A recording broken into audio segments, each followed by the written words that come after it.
আসসালামু আলাইকুম সবাইকে। আশা করি সবাই ভালো আছেন। আজকের ভিডিওতে আমি আর আমার বন্ধুরা মিলে বেরিয়ে পড়েছি বাংলাদেশের অন্যতম ঐতিহাসিক ও বিশ্বের ঐতিহাস্য স্থান সোমপুর মহাবিহার বা পাহাড়পুর ভ্রমণের উদ্দেশ্যে।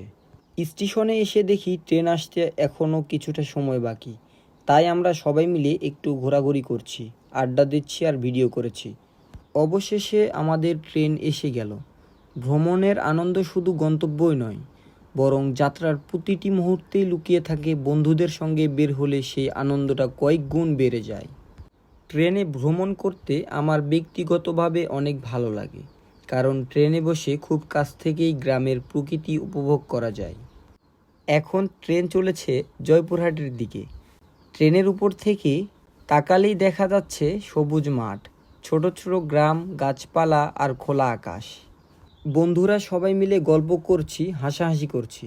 ভ্রমণের সময় এমন মুহূর্তগুলোই পরে সবচেয়ে বেশি মনে থাকে। কখনো কেউ উঠে দাঁড়াচ্ছি, কখনো আবার ভিডিও করেছি। পুরো যাত্রাটাই বেশ উপভোগ করেছি। অবশেষে আমরা পৌঁছে গেলাম জয়পুরহাটে। এখানে নেমে একটু চারপাশটা ঘুরে দেখলাম। ছোট কিন্তু সুন্দর একটি শহর। উত্তরবঙ্গের অনেক গুরুত্বপূর্ণ দর্শনীয় স্থান যাওয়ার জন্য এই শহরকে কেন্দ্র হিসাবে ব্যবহার করা হয়। এখন আমরা শহর ছেড়ে গ্রামের রাস্তার দিকে চলে এসেছি। যত সামনে এগোচ্ছি ততই চারপাশের পরিবেশ বদলে যাচ্ছে। সবুজ ফসলের ক্ষেত, গাছপালা আর শান্ত পরিবেশ সত্যিই মনকে ভালো করে দেয়। এই রাস্তায় যেতে যেতে মনে হচ্ছিল আমরা যেন ধীরে ধীরে ইতিহাসের খুব কাছাকাছি চলে যাচ্ছি। দীর্ঘ যাত্রার পর অবশেষে আমরা পৌঁছে গেলাম পাহাড়পুরে। গেটের সামনে দাঁড়িয়েই একটা অন্যরকম অনুভূতি কাজ করছিল, কারণ এই জায়গাটি শুধু বাংলাদেশের নয়, পুরো দক্ষিণ এশিয়ার অন্যতম গুরুত্বপূর্ণ প্রত্নতান্ত্রিক নিদর্শন। তো চলুন এবার ভিতরে প্রবেশ করা যাক। পাহাড়পুরের আসল নাম সোমপুর মহাবিহার।